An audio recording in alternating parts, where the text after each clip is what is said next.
एक रील्स बनाने वाली लड़की को एक पुलिस वालों से प्यार हो जाता है और वही प्यार कब नफरत में तब्दील हो जाता है और तब्दील होने के बाद वही जो प्यार होता है जो कि उस पुलिस वाले की मौत की कारण बन जाती है। और उस पुलिस वाले को जो होता है बहुत प्लानिंग के साथ, बहुत गेम के साथ उस पुलिस वाले को उसी के रूम में जाकर उसके मौत के घाट उतार दिया जाता है, उसकी हत्या कर दी जाती है। तो ये सारी घटनाओं के बारे में आपको बड़ा विस्तार से बताएंगे हम और बड़ी बारीकी से समझाएंगे। तो आप हमारे वीडियो में एंड तक बने रहिए।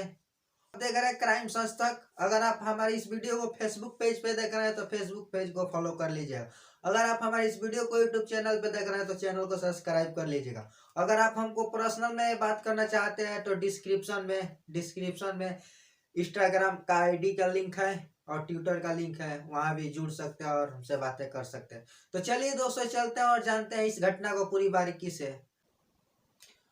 और जो व्यक्ति जो था दीपक, वो 1 महीने की छुट्टी उसकी खत्म हो जाती है गांव में। जब वो वापस कानपुर आता है तो कानपुर आने के बाद वो थाने में जाता है और थाने में जाकर अपनी हाजिरी लगाकर वो वापस अपने रूम पे चला आता है। और जब वो दूसरे दिन अपनी टाइम पर ड्यूटी पे नहीं पहुंचता है तो उसका जो पुलिस वालों का जो हेड है वो कुछ अपने आदमियों को भेजता है और पता कराता है कि टाइम ज़्यादा हो गया, अभी तक दीपक ड्यूटी पे आया क्यों नहीं।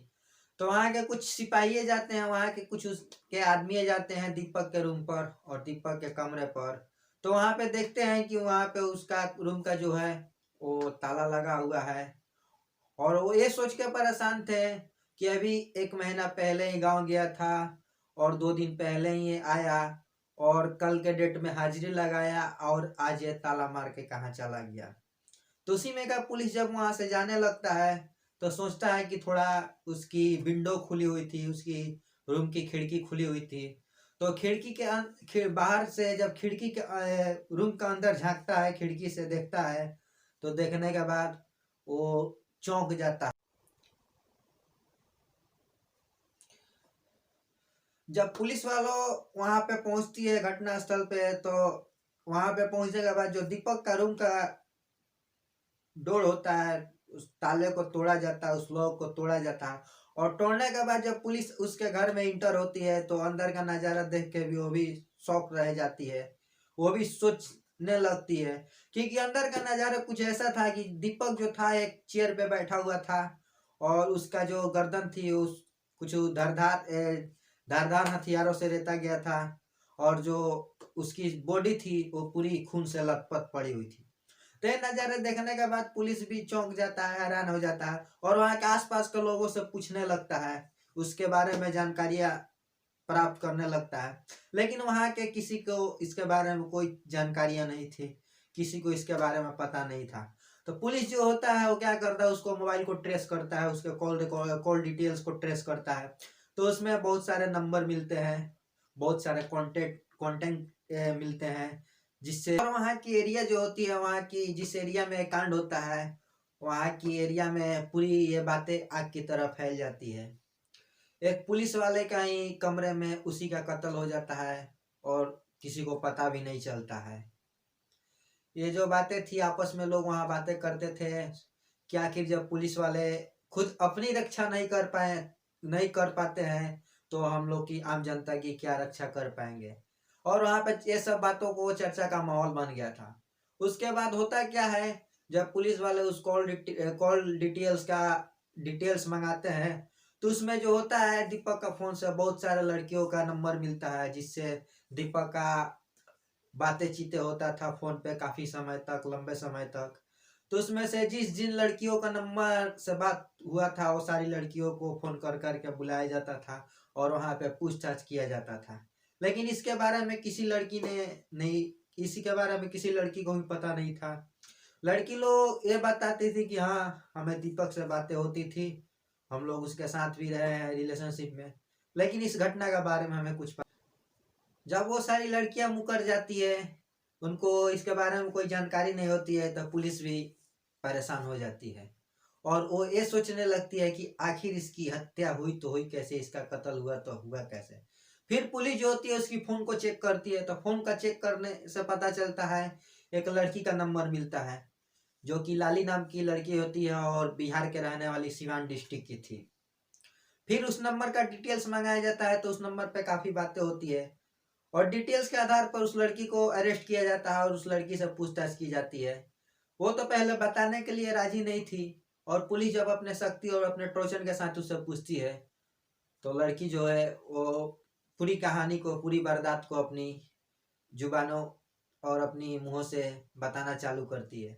जब वो कहानी पुलिस वाले भी सुनते हैं तो सुन के शौक रह जाते हैं, वो कहानी क्या थी। और जो लाली बताती है वो बताती है कि सर, मैं सिविल का स्टूडेंट हूँ और पढ़ाई करती हूँ, और पढ़ाई में अच्छी खासी भी वो थी, और उसके साथ साथ जब भी हमारे पास टाइम रहता था घर में, हम रील्स वीडियो भी बनाते थे, टिकटॉक, इंस्टाग्राम या फेसबुक। और ये जो थे हमारे रील्स वीडियो पे कमेंट करते थे और लाइक करते थे, और इसी माध्यम से हमें इनसे जान पहचान हुई।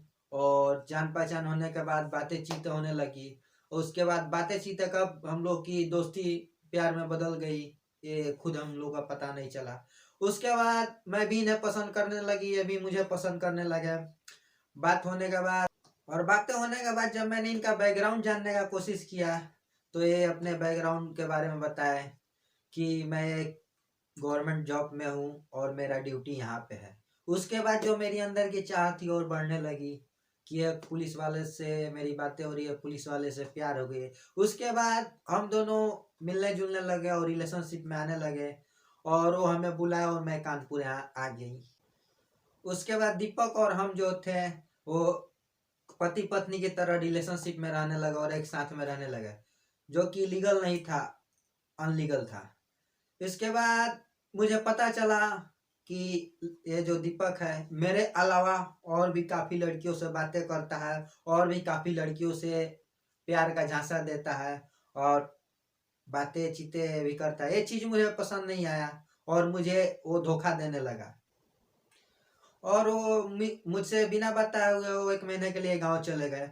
जब मैं कॉलें करती थी तो कॉल रिसीव नहीं करते थे, मैसेज करती थी तो मैसेज का कोई रिप्लाई नहीं आता था। ये सब चीज़ों से मैं परेशान हो गई। जब मैं वहाँ से यहाँ कानपुर आई इनके रूम पर, तो देखा ताला लॉक पड़ा है। फिर मैंने उसके पास कॉल किया, काफ़ी समय से कॉल कर रही थी। काफ़ी बार कॉल करने के बाद वो मेरा एक कॉल रिसीव करते हैं। उसके बाद बोलते हैं रखो अभी हमारे पास टाइम नहीं है, तुमसे बाद में बातें करते हैं। इतने बातें बोलने के बाद वो जो दीपक होता है मेरी कॉलों को काट देता है।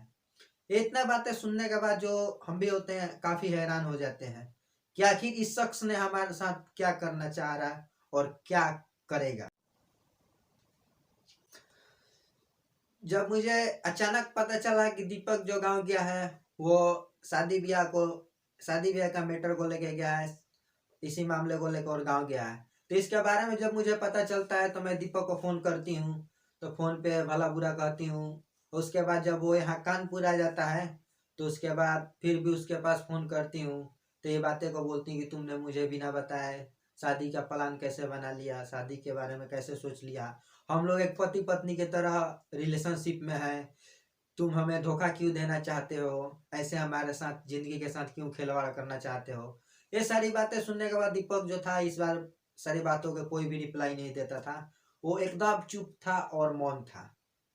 और ये सब बातें करने और सुनने के बाद जो लाली होती है उसके माइंड में प्रतिशोध की भावना उत्पन्न हो जाती है, और वो जब फोन करती है दीपक को तो उसे बोलती है कि तुमने मेरी जिंदगी बर्बाद कर दी, मुझे तो छोड़ ही दिया, आखिर तुमने घर में ही शादी कर लिया, इससे हमें कोई दिक्कत नहीं है, लेकिन मैं लास्ट चांस एक बार तुमसे मिलना चाहती हूँ, तुम्हारे साथ रहना चाहती हूँ। तो इतनी सारे बातें सुनता है तो दीपक भी वो भी थोड़ा ये हो जाता है। उसके बाद वो बोलता है ठीक है, तुम मिलना चाहती हो तो तुम कानपुर चले आओ हमारे रूम पे। और ये बातें सुनने के बाद जो लाली थी वहाँ से, सिवान से, वो अपने कानपुर के लिए निकल जाती है, वो भी अपने भतीजे को लेकर। और जब दीपक के कमरे पे दोनों पहुँचते हैं तो दीपक भी देख के सोचने लगता है कि ये तुम्हारे साथ में कौन है। तो वो बोलती है कि मेरा भतीजा है, इसका नाम अभिषेक है।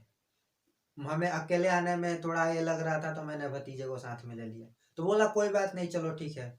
खाना पीना खाता है लोग, और खाना पीना खाने के बाद उसका भतीजा जो अभिषेक होता है वो अलग रूम में सो जाता है, और दीपक जो लाली होते हैं वो एक रूम में सो जाते हैं और अपना संबंध बनाने लगते हैं। बनाने के बाद दीपक की जो थकाने हो जाती है उसकी नींद लग जाती है, और जब वो गहरी नींद में हो जाता है तो लाली जो होती है अपने भतीजे जिसका नाम अभिषेक था उसको बुलाती है दीपक के कमरे में, और किसी भारी वस्तु से उसके ऊपर प्रहार करती है, जो कि वो घायल हो जाता है। और प्रहार करने के बाद उसको गला को चाकू से रेत देती है, किसी धारदार हथियारों से गला को काट देती है, और उसका जो बॉडी होता है वो उसी के रूम में चेयर पे रख देती है और सामने बैठ के उससे बातें करने लगती है, और उसको बोलती है कि देखो तुमने हमारे साथ धोखा दिया, तुमने काफी लड़कियों को धोखा दिया, तुमने किस किस लड़कियों के जिस्म के साथ खेला है ये तो मुझे पता नहीं है,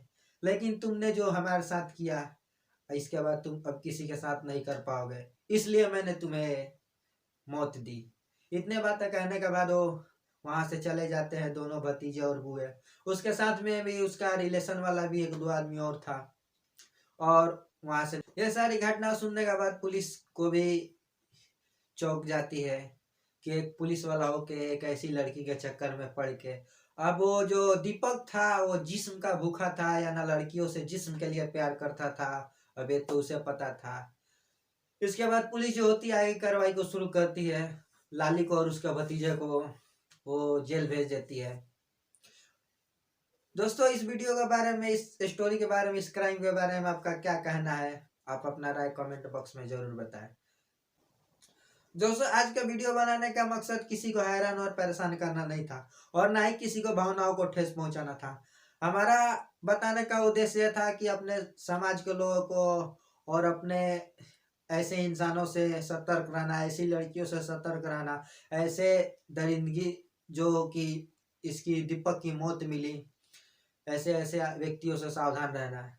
तो सतर्क रहिए, स्वस्थ रहिए। चलिए मिलते हैं फिर एक नेक्स्ट एपिसोड के साथ।